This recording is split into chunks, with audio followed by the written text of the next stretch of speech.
Hi guys, this is Alea Jen and welcome back to my YouTube channel. So for today's video, paano nga ba natin malalabanan yung homesick? So, kailangan ko lang mag-upload ng video kasi pauwi na ako mamaya. So, ilang din akong walang upload siguro. Kaya kailangan meron akong kahit isang upload lang hanggang para bukas. Ayan, para bukas. Kasi 7 days akong mawawala. So, hindi ko alam kung magkaka-video ako sa Pinas or hindi. So, paano nga ba natin malalabanan yung homesick? So, guys, kapag first timer ka, nandun ka sa part na maho-homesick ka talaga. Yung Indonesian is 6 na buwan. Hanggang ngayon naho-homesick pa din siya. Kada punta ko dun is maga yung mata niya. So, hindi niya, parang, kaya na siya nag-break din ng contract. Isa din yan sa dahilan kung bakit. So, paano nga ba tayo inaano ng homesick? Ayun yung time na nalulungkot tayo, namimiss natin yung pamilya natin sa Pinas. And also, wala tayo sa comfort zone natin. Kaya nakakaramdam tayo ng anxiety, ganyan. Yung iba is nadidepress na talaga, umabot na sa time na hindi na sila natutulog. Mas natitrigger yung nun kapag hindi kayo na natutulog. Kasi nag-iiba na siya, guys. Yung iba is bumubulong na, may mga ganun. Kaya kailangan yung mental health nyo is alagaan nyo talaga. Huwag nyong hayaan na ma-depress kayo dahil lang sa mga amo nyo. So yung homesick is paano malabanan? Unang-una, bago ka pumunta dito sa Hong Kong, mag-video ng madami kasama yung pamilya mo. Para kapag na-homesick ka is panoorin mo lang yan. Matatanggal yung homesick mo, promise. Ganyan ako. Ayan, so thankful ako kasi nung bakasyon ako, marami akong video sa cellphone. Every time, hawak ko yung cellphone ko kasi mahilig kaming magkwentuhan sa bahay, yung sa hapon, sa umaga, pag nagkakape, ganyan, o kaya sa hapon. So, malaking tulong yung pagkukuha ko ng picture kapag namimiss ko yung papa ko ngayon kasi pumanaw na nga siya. So, pinapanood ko lang yung mga video na tumatawa pa siya, kumakanta siya, na nagtatawanan kami. So, kahit man lang doon, maano ako ba, kahit konti, sa isip ko, ito siya nung nabubuhay pa siya. At least, meron akong mga memories. Pasalamat na lang talaga kung merong cellphone ngayon. Kasi, madodocument mo yung isang tao na gusto mo, ganyan. Makikita mo pa siya. Kaya ganyan ginagawa ko. Kasama ko yung mama ko. Yung mga video ko dito, tsaka picture, 2015 pa yan. Yung iba, hindi ko binubura. Kaya napupuno yung cellphone ko. Kahit itong iPhone, napuno na to, guys. Kasi nga, sa dami ng mga picture, video na ko. Kaya kayo, kapag take ng video, tas yung mga bata, ganyan, tas panoorin nyo kapag yung time na nadidepress kayo, or kayo, naho-homesick kayo, yun yung panoorin nyo. Pangalawa, is kailangan may sapat kang tulog kasi minsan natitrigger nga siya, minsan makakaisip ka ng ano-ano kapag kulang ka sa tulog tas mabigat sa pakiramdam, kaya kailangan healthy ka talaga. Pangatlo is dapat kapag pinagalitan ka ng amo mo, sinabihan kang kung ano-ano, masasama na salita, pinapahirapan ka, ilagay mo sa utak mo, hanggang dyan ka lang. Maglagay ka ng boundary para sa amo mo, hanggang dito ka lang. Hindi mo pwedeng sirain yung araw ko, hindi mo pwedeng sirain yung utak ko. Kasi guys, may mga amo na talagang sobrang salty. Kung kailan day off mo, tsaka maghahalongkat sa bahay kung anong mga nakita na mali. Tapos day off mo, tsaka kararatin ng chat. Tsaka ay, hindi mo pala nalinis yung ganto. Ay, madumi yung ganto natin. Hindi mo.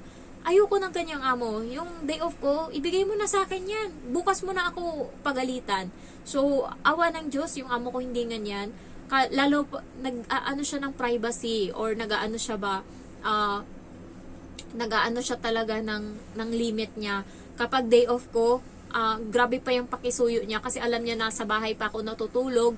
So, talaga, Jen, pasuyo naman, Jen, tignan mo nga kung nandyan yung wallet ni sir, naiwan niya ata. So, ako, minsan tulog pa dito kasi day off ko. Pag lalabas ako, ay ma'am, nandito, nakita ko sa may pipicturan ko. Yan, so, yung amo ko, hindi siya nangingialam sa day off ko. Ako pa nga minsan yung magchat-chat sa kanya, lalo kapag holiday, tas kinabukasan, may pasok yung bata, chinachat ko siya, ma'am, ano yung lulutuin para bukas? Hindi siya nag-uuna, kasi nahiya siya kasi day off ko nga. So, yun yung maganda kapag yung amo mo may respeto sa pahinga mo. Yung ibang amo, kung ganyan yung amo nyo, guys, tas may tapang kayo, sasabihan nyo, ma'am, can you please let me enjoy my holiday first, and then you can tell that tomorrow it's Sunday and I have work, or it's Saturday or it's Monday, I have work tomorrow, so you can complain anything that you want to complain about. So pag ako yan, masagot ko ng ganyan talaga. Next is yung mga bata dito guys is pressure sila kasi ang dami nilang mga kung ano-anong hana sa buhay. So pati tayo nabibigay yung pressure nila sa atin. Kaya kailangan anuhin mo sa sarili mo na mamaya matatapos din tong araw. Ang gagawin mo, kalmahan mo lang. Huwag kang ma-pressure. Yung kapatid ko nung una umiiyak pa yan.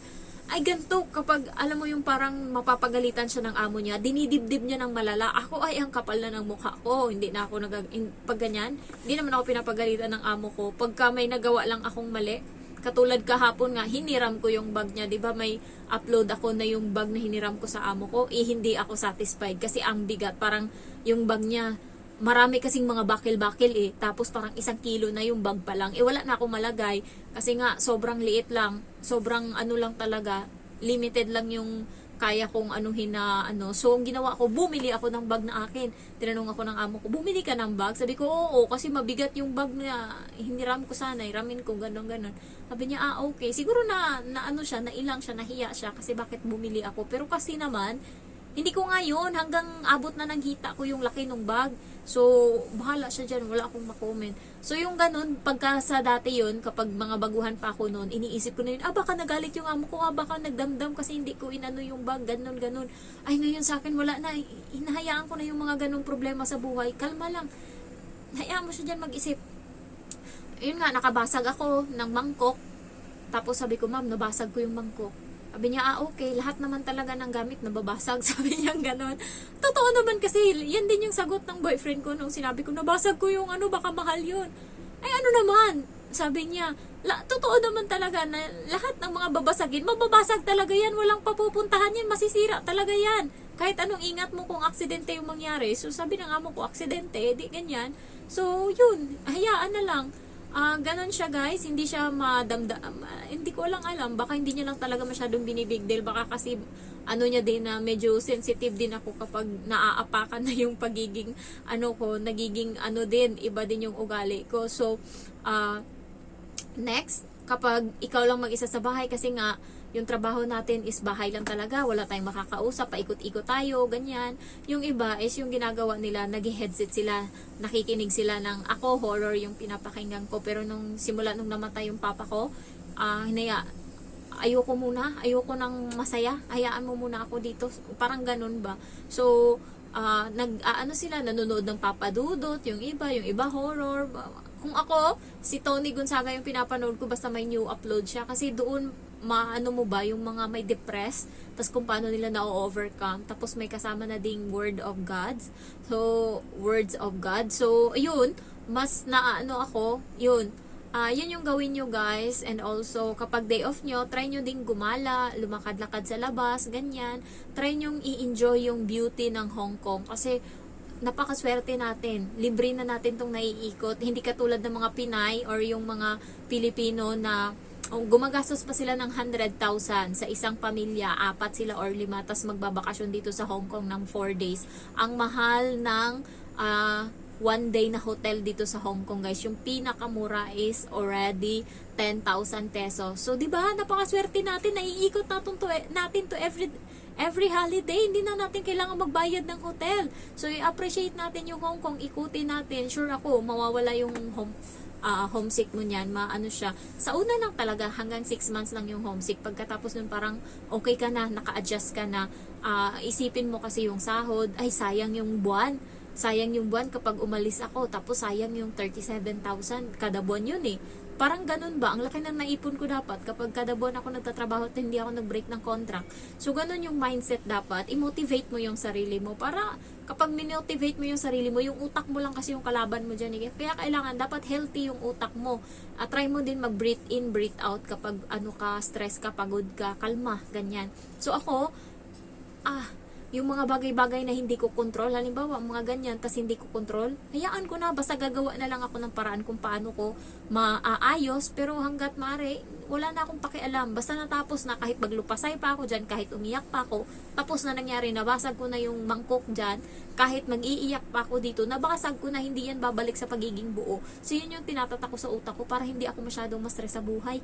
So ayun lang guys, siguro healthy pa naman yung utak ko, kasi masyado akong tingin nila sa akin napaka-strong ko. Strong naman talaga ako kasi hinubog ako ng panahon. So, thank you for watching and I love you all. Bye-bye.